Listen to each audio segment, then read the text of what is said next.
In March 2025, I bought a 1992 Range Rover Classic in fire engine red on a bit of a whim as a non-runner, just to see if I could get it started. Unfortunately, as things go, I named it and now I'm keeping it. So welcome to the journey of restoring Clifford, the big red Range Rover.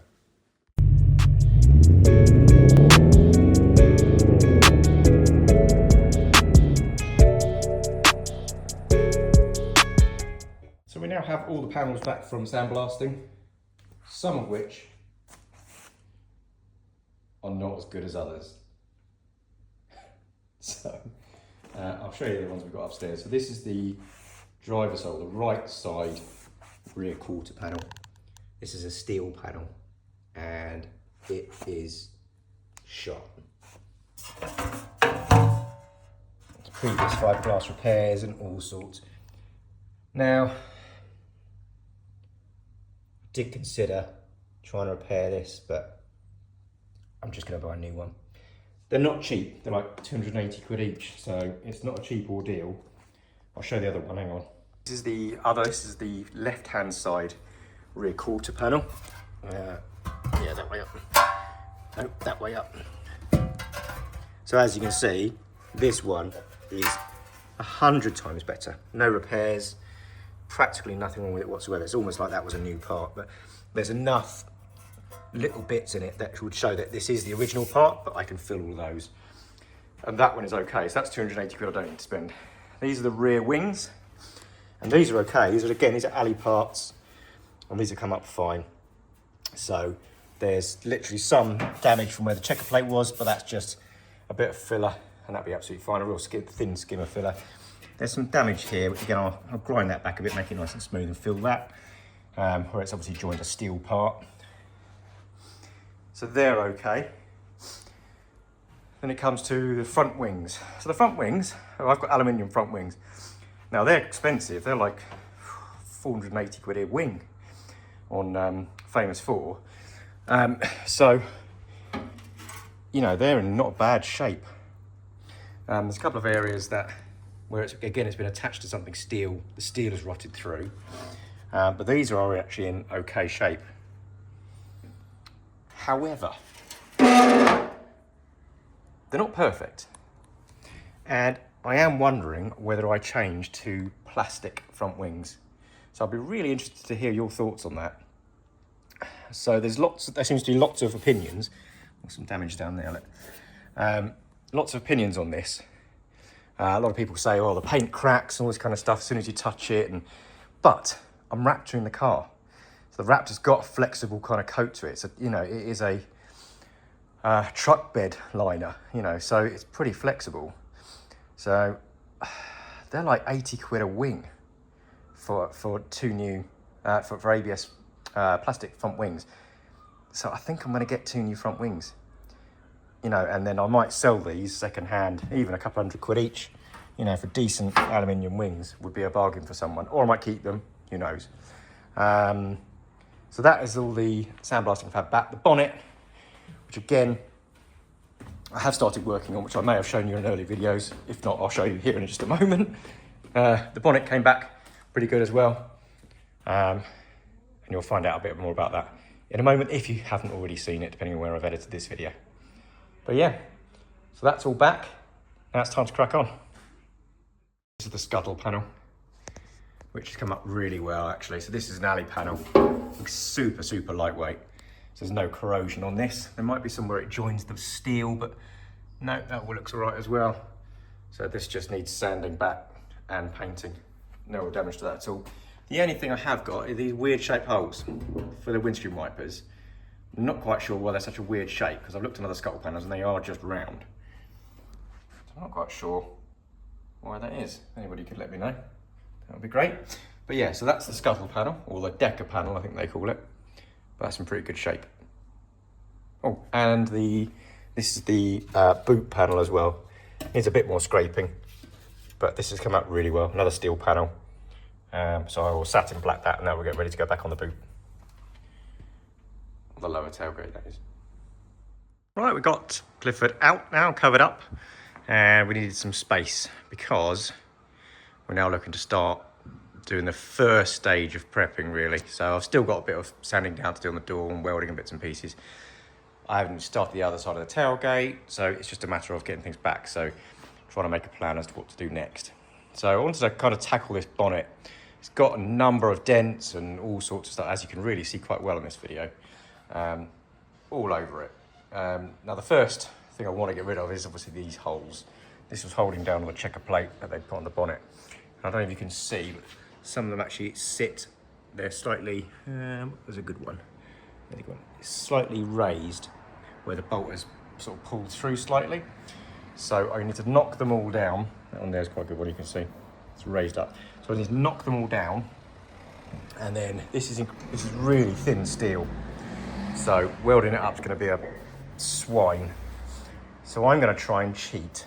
Now, I might get loads of comments saying it's not going to last, it's going to look awful. And you know what? You might be right. But what I'm going to try and do is this. Yep, I'm going to try JB Weld. Now, I anticipate that lots of people are going to think this is a terrible idea and I should weld these up and do it properly, but you know, sometimes you've got to try these things to see whether it works. So I've got some foil tape, which I'm going to stick on the back of these once I've got them knocked down so they're flat or slightly concave from this direction. Same goes with the areas across the back there. They've got little sort of holes in where the rust areas. The rust has been removed. It's literally just left with the holes. Have a quick look. So around here, for example, just little tiny little pepper holes. So the same thing with that. I'm going to run some tape underneath that and fill that with JB Weld. Same goes also for these two holes here, one here and one here. They are for some aftermarket window washers. I'm not quite sure why they didn't use these ones, but I'm sure I'll find out later on. For the time being, I'm going to get these taped up and I'm going to fill these holes and just see what it works like. It might just fall straight out. It might be terrible. I just don't know, but it's just worth a go, isn't it? So let's start with tapping them down.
24 hours for that to set.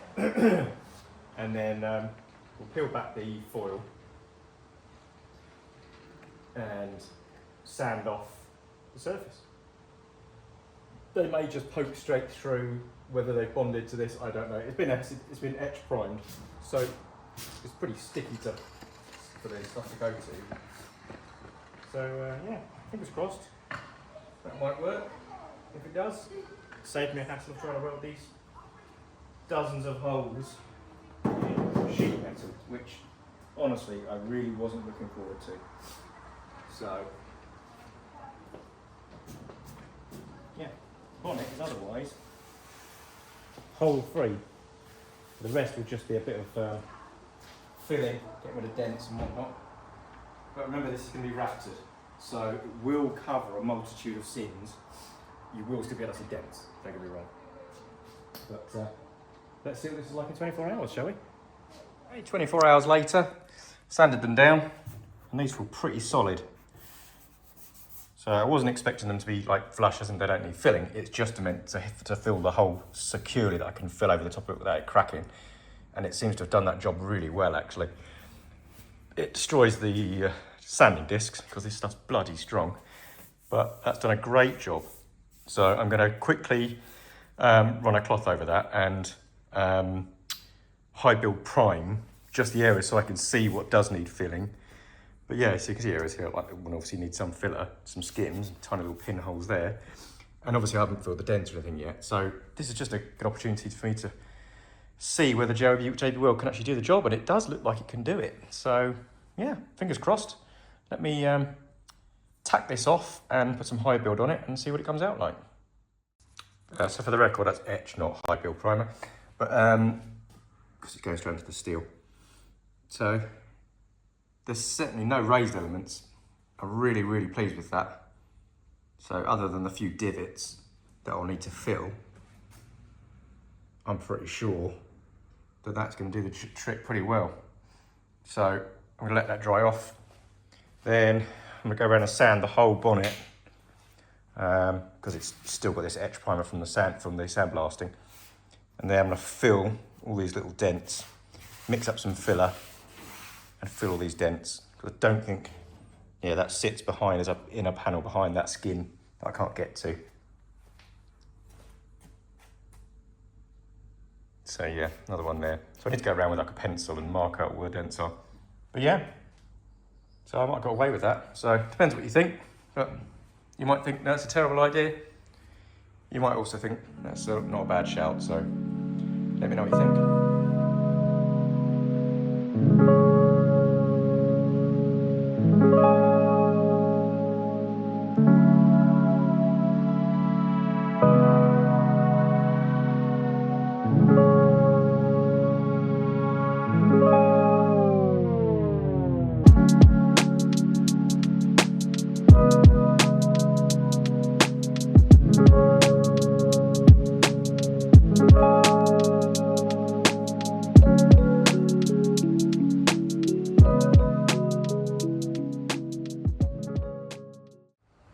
Now again, so I'm trying to work out what I need to be doing next with this.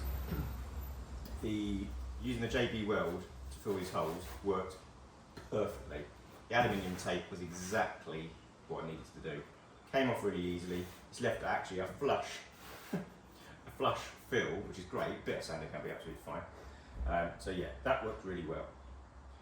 A bit like pulling a thread on something though, what you end up doing is when you strip away all the crud from something, you end up revealing something else.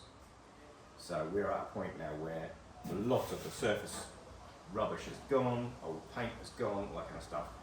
But what it does, it highlights everything else that's wrong with the part. So there are a number of areas which need a bit of work, and they are, you have the edges here, they're all kind of bent down, sort of buckled up in some places. It isn't in particularly wonderful condition with regards to the kind of restoration I'm looking to do. So there's some rust still back down there, which is underneath that rear crossbar. So having recently seen, or recently watched a video on Church House Classics, thank you again, Richard, who stripped down a bonnet. So he took this frame off, repaired the actual bonnet skin and I think the frame as well actually. What I'm thinking of doing is doing the same. To take this, I'm using a hammer to point to things, is to take this framework off the actual bonnet skin itself. So it is literally just the skin and this framework. So I'm looking at keeping the framework all welded together, but I want to get it off so I can get to the underside of it, paint that up, coat that all up, coat that properly, and the underside of this bonnet here, which I can already see has got surface corrosion, so that's going to go from the inside out otherwise. It'll then give me an opportunity to make sure everything is completely bang on, and then I would look at potentially either riveting or welding this skin back on. We'll see what the welding goes like. It's a lot thicker material. This is than the door skin I was working on before. It's incredibly difficult to weld without blowing through, but this might do all right. I need to be reasonably careful because if I want to rivet it, then I need to drill right the way through. If I want to weld it, I need to drill through the top, the bonnet skin, and then lever it away because obviously I need something to weld to. I'm trying to work out what's best to do, and it's not easy. I'm a bit nervous about doing that much welding because I'm not very good. So yeah, I'm a bit nervous about blowing through, but it might work, it might not. I don't know what to do. The welds are okay position wise, so if I were to swap them out for rivets, it would also look okay. I'd also paint the rivets, you're not going to see them.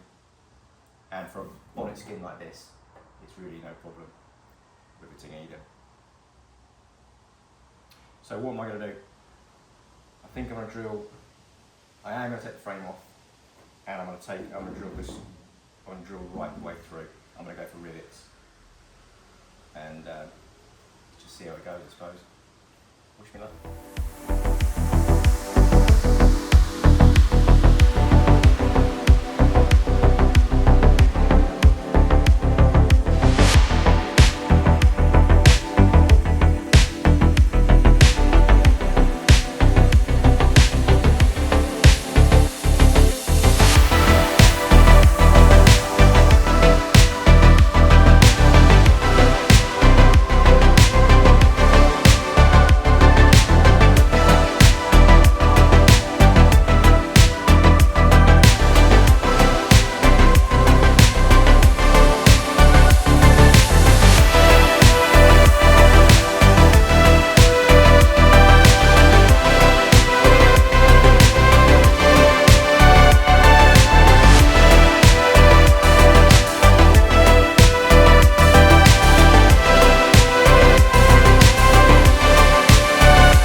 nobody ever says how incredibly knackering that is.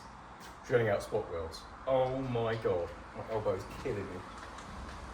Muscles I don't use off. Good grief. Right, I think they're all drilled out now. So I've just got to work my way along, separate this piece from the skin. So it seems to be coming away. Fingers crossed. Boring thing to watch, so I'll start filming again in a minute. Right, it's the next day, and sort of getting back to this now. I finished the day on actually drilling out all of the weld, just started taking it apart. I had to get back, unfortunately. So back at it today. So just to give you some idea as to how much stuff was behind this, I've not even removed the framework yet. Look how much stuff was behind it all. That's just from literally drilling it out, and that's not all like drillings. You know, and I had hoovered this, I'd blown it out, so it just goes to show what amount of crud is behind this frame. So I'm now going to try and separate the frame. I've noticed in a couple of places it's not quite separated, so a couple of places I need to chisel out a little bit, but it is starting to come out, so fingers crossed, it should be okay. So let's try and take the frame out.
And there we go. This is why I've stripped it down. I have to admit that's even worse than I thought it was going to be. And I should have stripped that down before I had it sandblasted. But either way, I'm doing it now. I can wire brush that lot. It's not pain. So.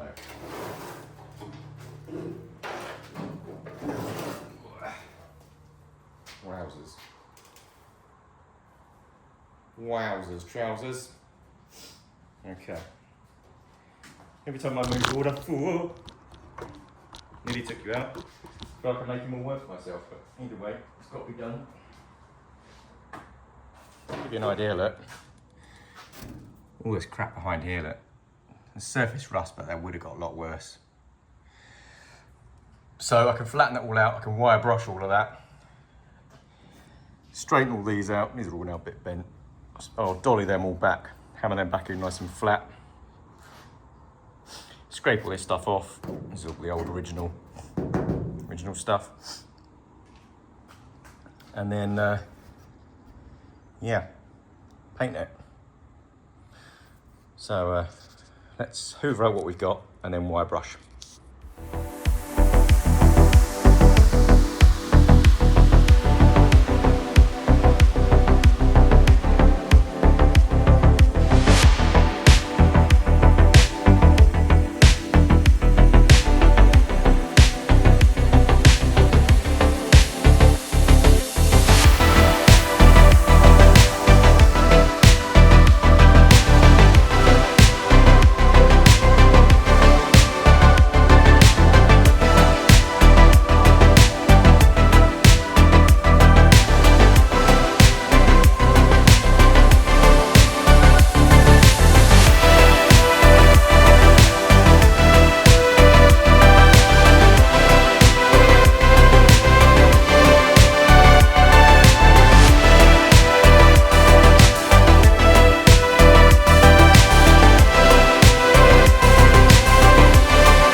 done. So we've wire wheeled everything, sanded everything back to as much as I can as to kind of bare metal without the rust. Just rust treated every bare piece of metal that I've got here, really just to give it as much of a fighting chance as possible, really. No particular areas of concern. There's one small hole here somewhere, down here, which I will sort out. I think that was it. Oh no, another one here as well. So two very similar holes at the kind of like folding point of that rear lip, but nothing in the corners I'm particularly worried about. When I should go to flatten out these reinforcement corners, they might show a bit of rust, but again, I'm trying to poke it in there as much as I can. Around the front, it seems to be okay. No major holes. It certainly would have eaten through. You can see these kind of areas here where it sort of seems to collect, despite the fact that it being upside down, but I don't really know how it collects, but it seems to in both places. I've managed to grind it back pretty well. But there are definitely areas where they do poke through. Again, what I saw on Roger's video on Church House Classics, they seem to have a susceptible area, so they must just be where they sit with the frame on the inside. I'll show you the frame in a minute, see how bad that is. But what I want to do, God, this stuff stinks. What I want to do is kind of let this set off. I might do another coat before I finish today, but I'd like to go around this rim and level it all out. As you can see, it's not straight, and that's not because of me. It was literally like that when I got it. Famous lots of words, of course, but I'm gonna literally get some pliers and start trying to straighten this up as much as I possibly can. I've tapped that back into a relatively straight position, but again, that just needs straightening out. And then literally once that's done, I can then give it a light sanding. I'm not gonna bother filling any holes or anything like that on here, because it's just really not necessary. It's only gonna be me that's gonna see it ever. Plus I'm gonna paint it black. With that kind of polar direct to rust paint I've got, and also I'm going to be putting some sound deadening on it, so you're not going to see half of that metal anyway. So for me, I just want to make sure it's kind of just rust preventative as much as possible. Got rid of any of the holes that shouldn't be there. I've just found several other holes, in fact, actually don't need filling. So I will do those, but otherwise it's not in too bad a shape. So I'll get those filled in, and then literally it can be kind of painted once it's kind of just generally prepped. I'm not in a rush to paint it, although you know what it's like if you've done a project yourself. Doing the painting bit, it's kind of like the icing on the cake. So every time I get close to painting something, I find something else that needs doing, which is really frustrating. Hence the door is still sitting over there unpainted because that needed welding up. But yeah, so I think what I'm gonna do around now, I'm gonna go around and just level out these lips to make sure they're reasonably okay. Just to double check if I found any other areas that need any kind of rust repair. So yeah, that's my next thing.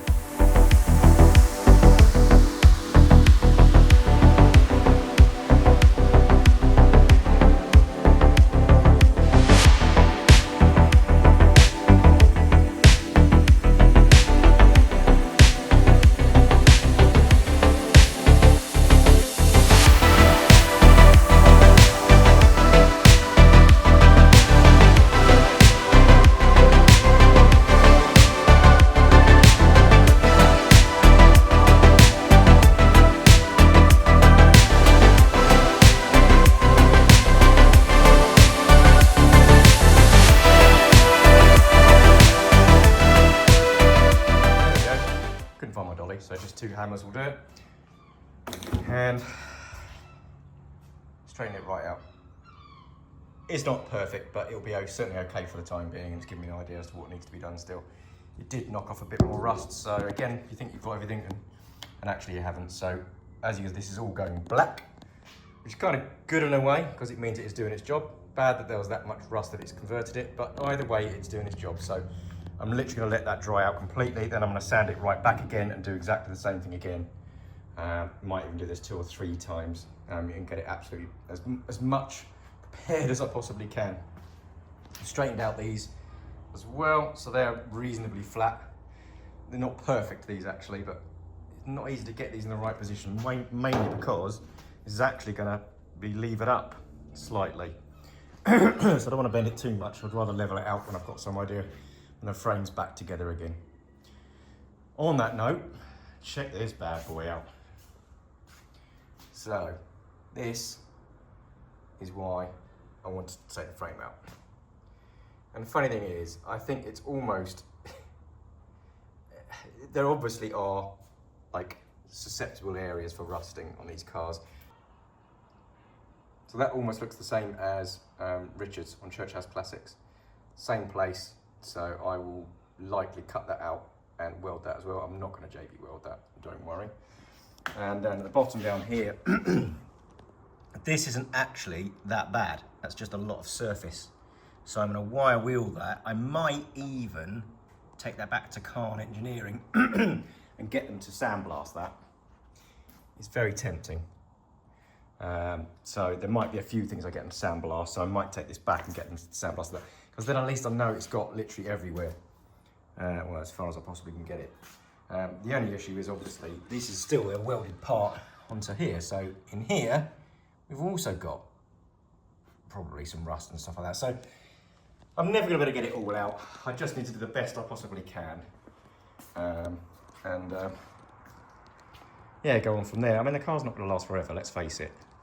But if I can get 20 years out of a restoration, I'll be well happy. So let's just try and get the best we possibly can. The bonnet is already looking so much better now that we've done this work to it, you know. So yeah, let's just keep going down this path. So as you can tell, there's quite a lot still to do on this. This is not a quick project. Kind of thought having panels sandblasted, that was kind of towards the tail end of actually getting the panels ready, but it really isn't. It's kind of like the start, the opening sequence. So I think I'm going to leave it there for the time, but this video is going to be enormously long otherwise. So thanks for tuning in, thanks for coming back and seeing the videos. Apologies, it was a bit monotonous, but unfortunately this is what I've got to do to kind of get this car completed.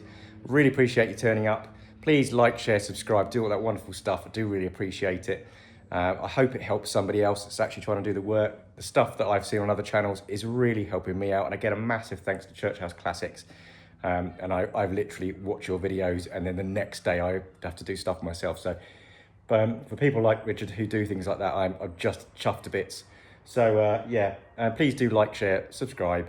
And if you're feeling particularly generous and you want to kind of like help fund the channel and that kind of stuff, we've got a shop with hoodies and bits and pieces like that as well, so that would be great.